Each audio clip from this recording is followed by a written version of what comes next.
এই যুব সমাবেশের সম্মানিত সভাপতি,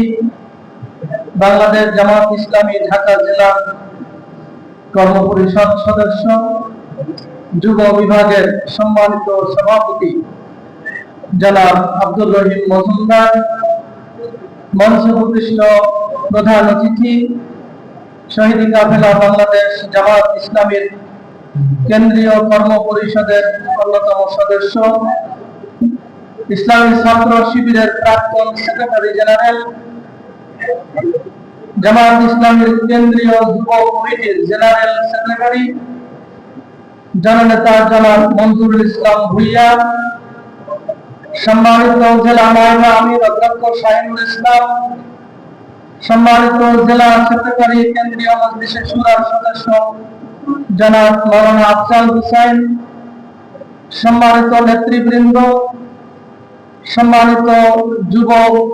ভাইয়েরা, সাংবাদিক বৃন্দ, আজকের এই